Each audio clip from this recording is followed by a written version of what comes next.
বিসমিল্লাহির রহমানির রহিম। প্রিয় দেশবাসী, আসসালামু আলাইকুম। শুরুতেই মহান আল্লাহর দরবারে শুকরিয়া আদায় করছি। হাজারো শহীদের প্রাণের বিনিময়ে আমরা দেশ এবং জনগণের স্বাধীনতা, সার্বভৌমত্ব রক্ষা করতে পেরেছি। তাবেদার মুক্ত বাংলাদেশে জনগণের ভোটে জনগণের কাছে জবাবদিহিমূলক একটি নতুন সরকার যাত্রা শুরু করেছে। দেশে গণতন্ত্র এবং মানুষের অধিকার পুনঃপ্রতিষ্ঠার এই যাত্রা লগ্নে আমি দেশবাসীকে শুভেচ্ছা এবং আন্তরিক অভিনন্দন জানাই। স্বাধীনতা প্রিয়, গণতান্ত্রিক আমি প্রিয়। জনগণের কারণেই দেশে আবার মানুষের অধিকার, সম্মান এবং মর্যাদা পুনঃপ্রতিষ্ঠার সুযোগ সৃষ্টি হয়েছে। আমি দেশবাসীর উদ্দেশ্যে একটি বার্তা দিয়ে বলতে চাই, মুসলমান, হিন্দু, বৌদ্ধ, খ্রিস্টান তথা দল, মত, ধর্ম, বর্ণ নির্বিশেষে পাহাড়ে কিংবা সমতলে বসবাসকারী এই দেশ আমাদের সবার। প্রতিটি নাগরিকের জন্যই এই দেশকে আমরা একটি নিরাপদ ভূমিতে পরিণত করতে চাই। একটি স্বনির্ভর, নিরাপদ, মানবিক, গণতান্ত্রিক বাংলাদেশ প্রতিষ্ঠায় বিএনপি সরকারের লক্ষ্য।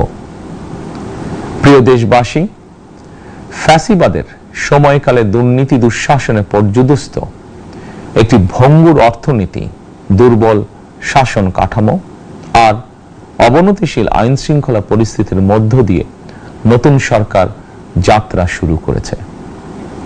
আইন শৃঙ্খলা পরিস্থিতির উন্নয়ন এবং কঠোরভাবে দুর্নীতি নিয়ন্ত্রণের মাধ্যমে জনগণের মনে শান্তি, নিরাপত্তা ফিরিয়ে আনাই হচ্ছে আমাদের সরকারের প্রধান অগ্রাধিকার। সারা দেশে জুয়া এবং মাদকের বিস্তারকেও বর্তমান সরকার আইন শৃঙ্খলা অবনতির অন্যতম কারণ বলে চিহ্নিত করেছে। সুতরাং জুয়া এবং মাদক নিয়ন্ত্রণে আইন শৃঙ্খলা বাহিনী সব রকমের কঠোর পদক্ষেপ গ্রহণ করছে। জনজীবনে শান্তি ও নিরাপত্তা নিশ্চিত করতে সরকার সর্বোচ্চ উদ্যোগ গ্রহণ করছে। দেশের প্রতিটি সাংবিধানিক এবং সরকারি, বেসরকারি প্রতিষ্ঠান চলবে বিধিবদ্ধ নীতি নিয়মে। দলীয় কিংবা রাজনৈতিক প্রভাব, প্রতিপত্তি অথবা জোর জবরদস্তি নয়। আইনের শাসনই হবে রাষ্ট্র পরিচালনার শেষ কথা। প্রিয় দেশবাসী, আগামীকাল থেকে সারা দেশে শুরু হতে যাচ্ছে পবিত্র মাহে রমাদান। আমি দেশবাসীকে পবিত্র মাহে রমাদানের শুভেচ্ছা জানাই। রমাদান আত্মশুদ্ধির মাস। আমরা যদি আত্মশুদ্ধি শব্দটির মর্মার্থ উপলব্ধি করি, তাহলে এই মাসে মানুষের ভোগান্তি বাড়ার কথা নয়। যদিও আমাদের অনেকের মধ্যেই এই মাসটিকে ঘিরে ব্যবসায় অধিক মুনাফা লাভের প্রবণতা লক্ষণীয়। আপনাদের প্রতি আমার বিনীত আহ্বান, রমাদানের পবিত্রতা রক্ষার্থে এই মাসটিকে আপনারা ব্যবসা মুনাফা লাভের মাস হিসাবে পরিগণিত করবেন না। দ্রব্যমূল্য যাতে সাধারণ মানুষের নাগালের বাইরে না যায়, এ ব্যাপারে ব্যবসায়ীরা দয়া করে সতর্ক থাকবেন। হাজারো প্রাণের বিনিময়ে একটি মাফিয়া সিন্ডিকেটের পতন ঘটিয়ে রাষ্ট্র এবং সরকারের জনগণের অধিকার প্রতিষ্ঠার অঙ্গীকার নিয়েই আমরা রাষ্ট্র পরিচালনার দায়িত্ব গ্রহণ করেছি।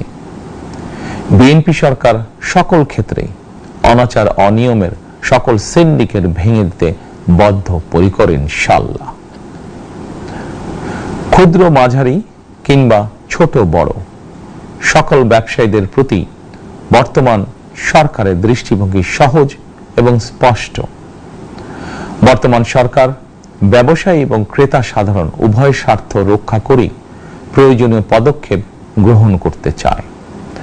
সুতরাং সরকারের পক্ষ থেকে কি ধরনের উদ্যোগ গ্রহণ করলে বাজার পরিস্থিতি নিয়ন্ত্রণে থাকবে কিংবা ক্রেতা বিক্রেতা উভয়েরই স্বার্থ রক্ষা হবে, এ ব্যাপারে আপনাদের যে কোনো ধরনের পরামর্শ কিংবা অভিযোগ শুনতে সরকার প্রস্তুত।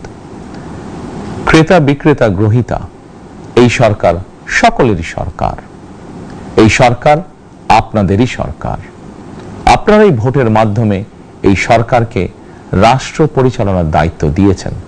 আপনারাই এই সরকারের শক্তি। প্রিয় দেশবাসী, পবিত্র রমাদান মাসে রোজাদারগণ বিশেষ করে ইফতার, তারাবি, সেহরি এই সময়গুলোতে নিরবিচ্ছিন্নভাবে গ্যাস, পানি ও বিদ্যুৎ সরবরাহ পেতে চান। এই বিষয়টি নিশ্চিত করতে এরই মধ্যে আমি সংশ্লিষ্ট কর্তৃপক্ষকে নির্দেশনা দিয়েছি। অপচয় রোধ করে কৃচ্ছতা সাধন প্রতিটি মুসলমানের ঈমানি দায়িত্ব। অফিস আদালতে বিনা প্রয়োজনে কিংবা প্রয়োজনের অতিরিক্ত গ্যাস, বিদ্যুৎ, পানি খরচের ব্যাপারে সচেতনতা অবলম্বন করাও ইবাদতেরই অংশ বলেই আমি মনে করি।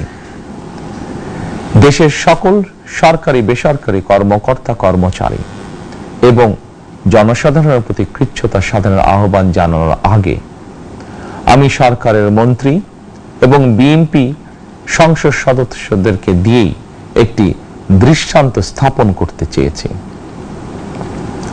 বিএনপি সংসদীয় দলের প্রথম সভাতেই আমরা সিদ্ধান্ত নিয়েছি, বিএনপি থেকে নির্বাচিত কোনো সংসদ সদস্য সরকারি সুবিধা নিয়ে ট্যাক্স ফ্রি গাড়ি আমদানি করবেন না এবং প্লট সুবিধাও নেবেন না।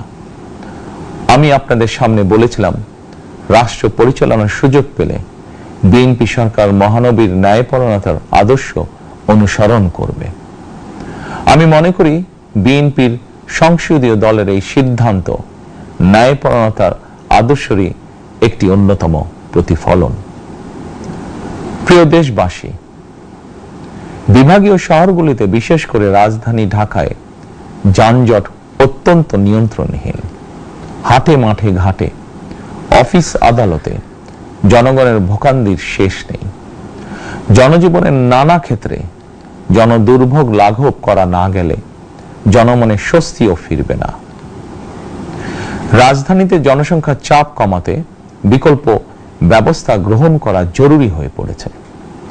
মানুষ তার নিজ জেলায় কিংবা নিজের বাসা বাড়িতে থেকেও যাতে সহজভাবে সঠিক সময়ে অফিস, আদালত, ব্যবসা বাণিজ্য করতে পারেন, সেই লক্ষ্যকে সামনে রেখেই সারা দেশে রেল যোগাযোগ ব্যবস্থা ঢেলে সাজানোর উদ্যোগ নেওয়া হচ্ছে। এই পরিকল্পনার অংশ হিসাবে প্রথমেই রেল, নৌ, সড়ক এবং সেতু মন্ত্রণালয়ের কার্যক্রম পুনর্বিন্যাস ও সমন্বয় করা হচ্ছে। আমরা মনে করি সারা দেশে রেল যোগাযোগ ব্যবস্থার সহজ, সুলভ এবং নিরাপদ করা গেলে একদিকে যেমন জনগণের শহর কেন্দ্রিক বা নগর কেন্দ্রিক নির্ভরতা কমবে, অপরদিকে পরিবেশেরও উন্নতি হবে। প্রিয় দেশবাসী, আমাদের চারপাশে সমস্যার শেষ নেই, তবে সমস্যার পাশাপাশি সম্ভাবনাও কিন্তু কম নয়। আমাদের বৃহৎ জনগোষ্ঠীকে যদি আমরা দক্ষ জনশক্তিতে রূপান্তরিত করতে পারি, তাহলে এই জনসংখ্যাই হবে আমাদের জনসম্পদ। আমরা নিজেদেরকে দক্ষ করে গড়ে তুলতে পারলে শুধু বাংলাদেশই নয়, বিশ্ব বাজারও আমাদের জন্য উন্মুক্ত। তথ্য প্রযুক্তির সিঁড়ি বেয়ে বিশ্ব এখন কৃত্রিম বুদ্ধিমত্তার যুগে প্রবেশ করেছে। প্রযুক্তির এই প্রতিযোগিতামূলক বিশ্বে সম্মান এবং স্বচ্ছতার সঙ্গে টিকে থাকতে হলে আমাদেরকে কোনো না কোনো একটি বিষয় বা কাজে পারদর্শী হতে হবে। দেশের কোটি কোটি শিক্ষার্থী এবং তরুণ যুবশক্তির উদ্দেশ্যে বলতে চাই, মেধায়, জ্ঞানে, বিজ্ঞানে নিজেদেরকে যোগ্য করে গড়ে তোলার জন্য যত রকমের সহযোগিতা দেওয়া যায়, সব রকমের সহযোগিতা দিতে বর্তমান সরকার প্রস্তুত। কর্মসংস্থান এবং কর্ম পরিবেশ নিশ্চিত করার সুনির্দিষ্ট অঙ্গীকার নিয়ে বর্তমান সরকার যাত্রা শুরু করেছে। প্রিয় দেশবাসী, দীর্ঘ 18 বছর পর দেশে ফিরে গত বছর 25শে ডিসেম্বর আমি বলেছিলাম, দেশ এবং জনগণের জন্য আই হ্যাভ এ প্ল্যান। 12ই ফেব্রুয়ারি জাতীয় নির্বাচনের আগে দেশের বিভিন্ন স্থানে ঘুরে আমার প্ল্যান, পরিকল্পনার অনেক কিছু আমি আপনাদের সামনে তুলে ধরেছিলাম।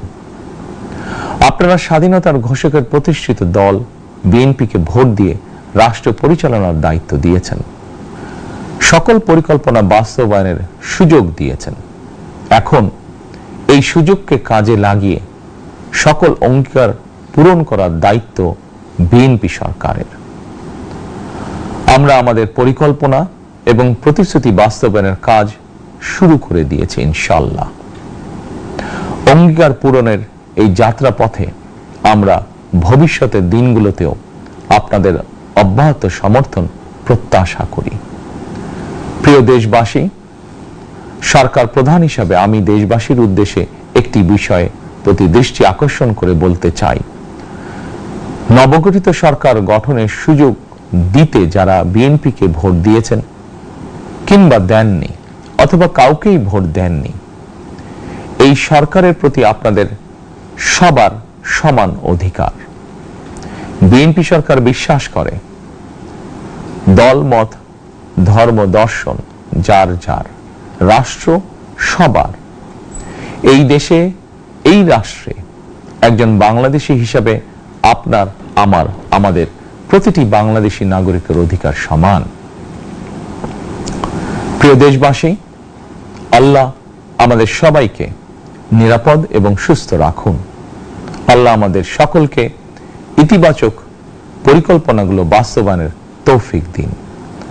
পবিত্র রমাদান মাস শুরুর শুভ লগ্নে আল্লাহর দরবারে এই নিবেদন রেখে আমার বক্তব্য শেষ করছি। আল্লাহ হাফেজ। বাংলাদেশ জিন্দাবাদ।